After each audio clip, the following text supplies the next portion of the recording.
I won't bring down the show from the start by singing "It's the most wonderful time of the year." I'll just say it. Hoosier hysteria is the most wonderful time of the year, especially for two dopes that do a video podcast about Indiana high school basketball. Welcome to HangTime Indiana, a division of the ever-growing state champs Indiana Empire. Alongside Drake Wally from Shine 99 in Frankfort, my name is Greg Rakestraw. I'm all over the place this time of year. Vice President of the ISC Sports Network is my official title. Drake, as always, it is good to be with you. And it's always great to be bringing you the best action in high school basketball. Now, it's great to be here with you, Greg, but before we get rolling into it, as always, I have to remind the people that every Wednesday right here, HangTime Indiana brings you everything that is high school basketball in the Hoosier State. Right now, we have got boys, regionals, semi-state, state. It's all coming up, and we're all going to cover everything that happened in sectional. Now, the regionals are going to be great, but there were some exciting games from sectional that we absolutely have to discuss. Top stories. Let's jump right into it. 1A, Bar Reeve just absolutely trashes the sectional, and they go straight into regionals as one of the top teams in 1A. Well, Bar Reeve and Fort Wayne Blackhawk Christian, I think are 1 and 2 clearly. Mm-hmm. You could say 1A and 1B, but remember, they played earlier this year, and then Blackhawk has been a part of that great tournament down in southwestern Indiana over the holidays the last couple of years, and they wanted to play in that tournament, so they exactly knew what they were going to be up against Bar Reeve if they make it to a state championship game. So Fort Wayne Blackhawk went into the postseason as the most prohibitive favorite in their sectional and averaged more than 100 points a game in said sectional. Bar Reeve, a little closer, but Bar Reeve sectional got some attention, not necessarily because of Bar Reeve, because they're good every year, but because of the great story of the Shoals Jug Rock. Shoals had their first winning season in 22 years, made the sectional championship game, and every person that ever lived in Shoals, had thought about Shoals, had seen Shoals on a map, showed up wearing blue in that sectional. Unfortunately, Bar Reeve had no sympathy for Shoals and won that game going away, which was somewhat expected. So Bar Reeve took care of business in their sectional, as did Fort Wayne Blackhawk Christian, but a special shout out to the Jug Rocks on a great year, and you gave the folks in your neck of the woods in Martin County hope for the future. Job well done, Shoals. And we've talked a lot about Bar Reeve, and another team that we've talked a lot about that actually had an 8-point win in sectional 43 against Speedway, winning and moving on to be one of the top teams in 2A. We've got Heritage Christian. Well, Heritage Christian, and again, the big moment for them, no offense to my buddy Chuck Bennett in Speedway, but it was beating Park Tudor the night before. Remember, Park Tudor, those two teams played back in December, and Park Tudor got a win in a close game. So those are the two teams that lined up against each other on Friday night, and you felt whoever won that contest would be the favorite against Speedway. Knowing the spark plugs the way that I do, not surprised they put up a heck of a battle trying to get out of that sectional. But again, once Heritage Christian got past Park Tudor, they were the favorites. And don't forget, Heritage Christian 2 years ago made all the way to the semi-state before Crawford County knocked them off over the Tiernan Center in Richmond. Heritage Christian will have to get through Shenandoah and some other good teams in their regional at Greenfield Central, but job well done to the Eagles, taking home their second sectional crown in the last 3 years. Now, see, something I noticed in 3A, we just talked about Speedway dropping the game by 8 points. That's not a lot of points, but what's even fewer than that is winning by 1 in overtime, Greencastle defeating Crawfordsville. Well, not only does Drake have a knowledge level of Indiana high school basketball, he can also do basic math. Yes, 7 points closer than an 8-point game in a 2A sectional. Now, Greencastle and Crawfordsville played each other the opening game of the season, and you never know how that's going to turn out when you face the same team the next time around. So Greencastle, congratulations to them. They have been struggling to some degree over recent years, but the Tiger Cubs now advance onto the regional. They get to play on their own home floor. It's got to count for something. And one of the biggest stories we got to talk about is Warren Central falling to Lawrence Central by 15, thus ending any chance of a Warren Central repeat championship. Well, LC did in Warren twice this year. Again, they played 3 times, and every game had literally historical significance. So the first time they played, Warren won, which made them back-to-back Marion County championships. Doesn't happen very often. 4 days later, LC beat them to end a 46-game winning streak, which was the third longest in boys high school basketball history in the state of Indiana. So the rubber match of the series happened in the sectional championship game at Lawrence North, and it was a decisive early fourth quarter run. It was a 3-point game, 40-37 going to the fourth quarter. LC comes out and makes 7 consecutive points, makes it a 10-point game. And for a team that is as good defensively as Warren Central is, LC put up 27 on the board in the fourth quarter, and it wasn't like there was a big bunch of fouls that made it that way either. It was what they got out of their offense. Their big three, so talented, in Jake LaRavia, the 6'8 senior, Dre Davis, the 6'6 junior, and Nigel Pack, the 6-foot junior point guard. All those players at least average 16 points. They all shoot at least 35% from three-point range. They all average at least 3 assists a game, and they all shoot at least 83% from the free throw line.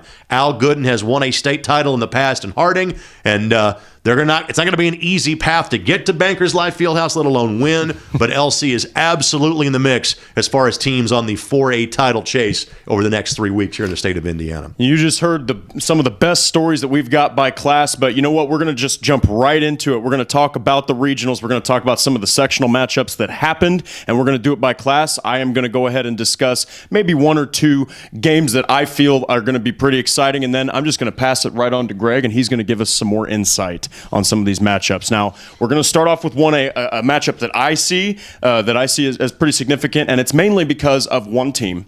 But nonetheless, you never know what could happen. That's Fort Wayne Blackhawk Christian against 21st Century Charter. Now, you talk about Fort Wayne Blackhawk Christian. Mark Davidson has got that team absolutely as one of the front runners to win the championship. They averaged, as Greg said, over 100 points through sectionals, demolishing any competition offensively. Frankie Davidson averaging over 20 points a game. And would you say that they're the front runner for 1A? Well, again, them and Barber, I think there's a gap then from those two to everybody else. But you picked a great game because Fort Wayne Blackhawk Christian, we knew they weren't going to be challenged in the sectional. Absolutely. Clearly they weren't. They'll be challenged by 21st Century Gary in the regional. Again, 21st Century cannot match the height that Blackhawk Christian will bring to the table, but they want to run up and down the floor with you. Now, again, can they stop easy baskets to the rim from Fort Wayne Blackhawk Christian? I don't think so. But as far as the best team that Blackhawk will play the first 2 weeks of the tournament, that is 21st Century. So, and I think the folks at Blackhawk Christian know this is their biggest test, at least of the semi-state. Well, an interesting fact about, we talk about Blackhawk Christian, but 21st Century, they have an impressive 12-game winning streak heading into this game, so they've got a lot of momentum. Absolutely, and they've now won 4 consecutive sectionals. And frankly, I thought their sectional 49, was probably the deepest sectional in 1A because they had Couts that they played twice and beat them both times, was ranked almost the entire year. Both Morgan Township and Washington Township had really good seasons as well. Again, they were the favorite and they took care of business. They won't be the favorite against Blackhawk, but Blackhawk knows it's a familiar foe for them because they played at this round in the past. That should be a really good game. Well, and then moving on into 2A, there's a game that I've got that I've got my eye on. That's Wabash versus Frankton. Wabash, Paul Wright leading that team incredibly well. The Apaches barely got by Manchester by 3 in the sectional championship game, and junior Trenton Daughtry leads the charge. Well, the thing is that one of my favorite phrases this time of year is that we're not in the win judging business. Did you win the game or not? When you have just won a sectional for the first time in 52 years, you weren't playing Manchester. You were playing 5 decades of history is what Wabash was playing in that game. So congratulations to the Apaches. They end the longest sectional drought of any of the schools that won. There were some other schools that had not won in a longer amount of time. Shoals that made the final, Crothersville in 1A that made the final, but it was Wabash that cashed in, and after winning their first conference title since 1946, they won their first sectional since 1967, and their reward is a team that comes from an outstanding sectional in Frankton, a team that I saw beat a solid 4A school in Southport on their floor in the 4M Tip-Off Classic back on December the 8th. Of course, Brett Brobston now has taken his team multiple times to Bankers Life Fieldhouse and won a state championship just 2 years ago. It's a really good field at Lapel in that 2A regional, but Frankton and Wabash, it'll be a great game. That is always a tough ticket every year, and knowing that, again, generations of Wabash fans are going to want to be at that game. you probably should be camping out in Lapel as we speak to make sure you can actually get to go. Yeah, and then the thing about Frankton is they also won their sectional championship game by only 3 points against Wapahani, and then senior Caden Key, he's leading the charge for the Eagles, 18 points per game. Now, we're talking about 1 and 2A. We got to move into 3A. There's going to be a couple games we're going to discuss here. The first one is Beech Grove versus Greencastle. Beech Grove, Mike Renfro leading the charge there. The Hornets, they won sectional they won sectional by only 3 points. So many close games. Gavin Hess and Jawan Allison, they lead an ambitious Hornets squad. Well, again, Beech Grove is playing inspired basketball, literally. Absolutely. Because of the passing of Matt English back in December after battling brain cancer for many years. And he didn't lose this battle, but he won that battle for a long time. And Mike Renfro was a fantastic player at Beech Grove back in the 90s, played college basketball at the Division I level. But they are carrying out the mission, the we before me mission that Matt English had as both the basketball coach and director of athletics at Beech Grove High School. That was a very balanced sectional at Danville. Really, 5 of the 6 teams could have won that sectional, but Beech Grove outlasted Manual by 3. So there were a lot of tears shed, and there will be over the next few days for how that played out. Beech Grove and Greencastle should be an outstanding matchup. Frankly, Attucks is the favorite in that regional. Absolutely. And so those two teams battling to see who likely will play Attucks in the championship game, but also at Greencastle, a quick nod to Owen Valley. And there was carnage in a lot of the brackets as far as sectional upsets were concerned. Absolutely. Probably no more so than 3A. Owen Valley wins their first sectional in 13 years, upsetting an Edgewood team that was in the polls for almost the entirety of the basketball season. Again, Attucks the favorite there, but there is no better story in the state than what Beech Grove did to honor Matt English by winning that sectional on Saturday night. And one thing that the Beech Grove squad is going to have to look forward to is Greencastle coming off of that, like we mentioned earlier, that ridiculous overtime victory against Crawfordsville. And then on top of that, Brody Whitaker averaging 18.6 points per game. That's going to be a wonderful game. Home rims, too. That's got to count for something. The McAnally Center, if you've never been, is a wonderful place to watch a basketball game, especially if you're wearing Tiger Cub purple, as a lot of their home fans will be on Saturday. Going to jump right into some of the bigger 4A games here. We've got Huntington North versus Zionsville. The Vikings have just won their first sectional championship in about 18 years. They've got 3 players averaging over 12 points per game, Stoltz, Doherty, and Pulver, and they also easily handled their sectionals running right into regionals. Well, the thing is, Huntington North is part of a very balanced sectional that they won, and they're one of those teams that you dread facing, and not because you dislike playing, because you have so much respect for him. Craig Teagle has done a wonderful job. First at Jay County for many years, led them to the 2006 3A state championship where they got beaten by Newcastle in that game. Was a former Indiana All-Star coach back in 2012, and that All-Star team was pretty good. You know, Gary Harris and Yogi Farrell off that bunch, now playing in the NBA that he coached for that week span some 7 summers ago. He doesn't have that level of talent in Huntington North this year, but he's got guys that can knock it down. Huntington North is averaging 43% from three-point range in the season, and the signature of a Craig Teagle coach team is great defense. The Vikings' opponents are scoring 42 points per game, so it is a lunch pail affair anytime you play one of his teams. Now, Zionsville has the best player in that game in terms of Isaiah Thompson, all-time leading scorer in the history of Zionsville basketball, over 2,000 points, and is going to play at Purdue next year. Of course, following his older brother PJ, who had a fantastic 4-year career with the Boilermakers. Zionsville is the more talented team, period. Okay, but Huntington North, because of how they play, because of some of their tendencies, because of whom their coach is, they will make this a great game at Logansport. Well, and we also have some interesting, it's not just the matchups that we're going to see in regional, we also have some interesting scenarios that could possibly play out throughout the classes. Greg, what are some of the scenarios that might interest you a little bit? Well, I tell you what, there are 3 other games, one of them a possible, one of them never going to happen, that we got to make sure we get to before we exit stage left. So in 4A, LC and BD have to be talked about. Oh, yeah. And again, you've heard me sing the praises of Lawrence Central earlier in the broadcast, but Ben Davis is such a tough matchup because who has the size to battle 6'8" and 350 of DeJuan Jones, who will play football at Ohio State next year. Frankly, Chris Holtman make him play basketball next year at Ohio State because he's that good. And if he's watching, I'm sure my buddy Chris is nodding his head in agreement as we speak. And so because Ben Davis, those kids, some of those like Jalen Wyndham, who's going to play at Georgia State next year. He was a big part of a state championship team 2 years ago. They've got 4 Division I athletes in 3 different sports on that Ben Davis team.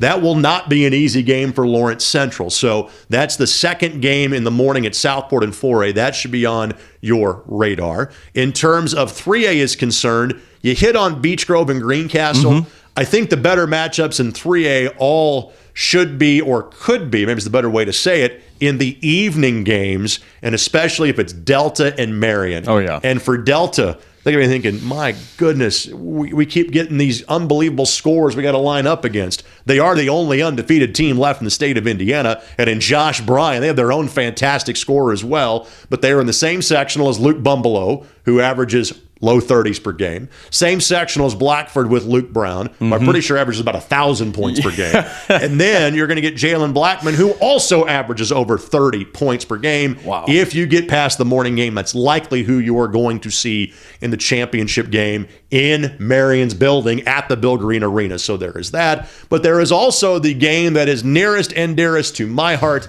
because my alma mater made the regional round for the first time in 5 years.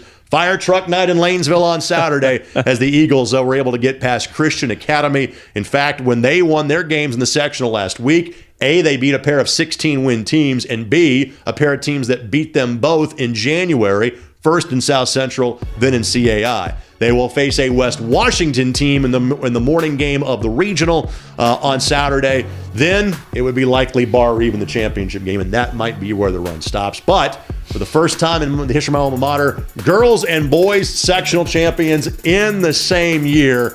God love you, Lanesville, and I'll be cheering from you from afar from like 2/3 the other direction across the state in Logansport coming up on Saturday.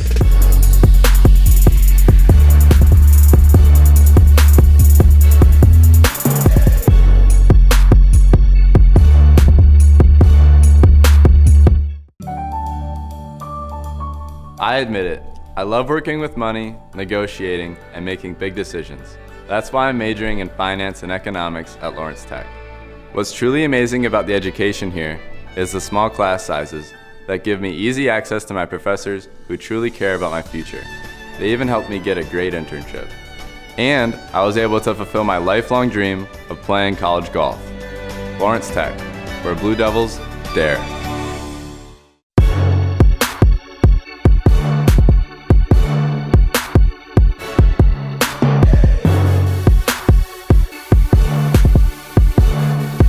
Greg's happy. I'm happy. We're all happy for boys sectional basketball. We have been talking about some of the teams, but before we get to the part of the show where we find out just what is on Greg Rakestraw's radar, we have to find out who some of the wonderful players are. A couple that I would like to mention for Wally's Wonders. And they've been mentioned on the show in the last 4 or 5 minutes. I should do a better job of reading Drake's notes.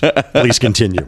He spoiled the surprise. My first wonder is the one and only senior Josh Bryan. We just discussed Delta High School, how they're undefeated. Well, you can thank a large part of that to, yes, the coaching, and yes, the playmaking ability of the entire team. But this young man averages 23 points a game. He averages 5.5 rebounds. He also drops 2.5 dimes a game, plays great defense. A third of the points you can contribute to him, and he is the leader of the only undefeated team. And again, this is a great throwback for Delta. They had a great run the last year of one-class basketball in '97. They were the 2002 3A state champs. In fact, they beat an Al Gooden-coached Harding team in that championship game some 15 years ago. But interest had kind of waned in terms of basketball at Delta. Mark Detweiler did a phenomenal job at Union County, but never really had the horses because to compete with a lot of the Indianapolis 2A level schools when he was at Union County. That was in the heyday of Park Tuner, Cecina, and Speedway. Had some really good teams during those years as well. Now, maybe a better chance to advance past the regional round at Delta, although again, having to do so at Marion is not going to be easy. Well, and then the other young man that is on my radar, and yes, we did just discuss him, and yes, there's reason for that, and it is senior Isaiah Thompson from the Zionsville Eagles. He's averaging similar points to Josh Bryan, 23.2 points per game, 2.5 rebounds, one more assist than Josh Bryan, but he also averages a third of the team's points, and he's one of the highest scorers in the state and in 4A. And this has been a unique year for Isaiah because he's actually, even though he's built like a point guard and will have to play point guard at Purdue, he's really played the two guard up until this year. They had a great point guard in Riley Bertram the last couple of years that is now playing baseball at the University of Michigan. It's a front court loaded team for Zionsville, so much more of the ball handling load and even the three-point shooting load have been put on Isaiah's shoulders this year, and as per usual, he is up to the task. He became the school's all-time leading scorer in the regional round last year. The guy that he passed, probably heard of him, Brad Stevens, head coach of the Boston Celtics. Now Zionsville has made the regional for a second consecutive year, which means they're back-to-back sectional champs. That did not happen in Zionsville in 60 years. Now they will try on Saturday to get out of the regional round for the first time since 1953. And if they do, Isaiah Thompson will likely be the guy that helps carry the freight for that Zionsville team. We've got all sorts of historic stuff happening here in the boys basketball tournament. Now, we have got to the part of the show where we find out just what is under Greg Rakestraw's radar. Tell him. All right, so I think I've mentioned like half the school still playing in the state at this point. So in the interest of just trying to cover something that we haven't talked about yet, one of the deepest regional fields, I think, is in 2A and is in the southern half of the bracket. So with that, let's go to Paoli. Here are the four teams that are playing there. Southwestern, they've been number one for most of the year in 2A. They have lost just one time all year. Paoli, remember that Paoli and Crawford County was on our radar about a week or two ago? Yep. They played for the Patoka Lake Athletic Conference Championship on the 22nd. Rams won that. They then played in Crawford County's gymnasium for the sectional championship. Rams won that one too on Saturday. Now they get to play in their own gym in terms of the regional. Linton Stockton, that made the 2013 2A state finals, maybe 2012, somewhere around those days. Joey Hart does a phenomenal job coaching the Miners. They had to get out of a really tough sectional. They did that. They've been ranked in the 2A poll for most of the season. Another team that has been borderline top 10 is the Tell City Marksmen. Tell City playing in a regional game for the first time in 26 years. So much history. Their first sectional since we went to class sports some 22 years ago, so congratulations to them. Those will be four fantastic fan bases. Paoli has a wonderful gym. There's no way that everybody's going to be able to fit in that building. There's going to be like a scalper's market in between games of the morning session at Paoli just to get everybody in. So if you don't have a dog in the fight, you want to go see some great basketball and great Hoosier hysteria, the 2A regional at Paoli will be fantastic. We've got all sorts of basketball coverage coming up for you next week. It's going to be the results of the regional games. We've got history on the line for several schools. We've also got Lanesville winning their first sectional championship. Be on the lookout for them. We all know Greg will. Greg, it has always been an honor. Well, thank you, sir. I appreciate that. Simply put, whether Lanesville's in the semi-state or not, we'll have coverage of all of the games in the semi-state. So, remember, we're down to 8 games that take place next Saturday. So, literally, we'll have an in-depth preview of every game at 4 different semi-state sites, working from north to south, from Elkhart to Lafayette to Seymour to Washington. We'll have that covered for you next week from a preview standpoint. Now, all of this zaniness would not be possible without our friends at Lawrence Tech. And to find out more, ltu.edu for more information. For Todd Young behind the scenes and for Drake Wally to my left, this is Greg Rakestraw. Thanks for joining us. We'll do it again next week right here on HangTime Indiana.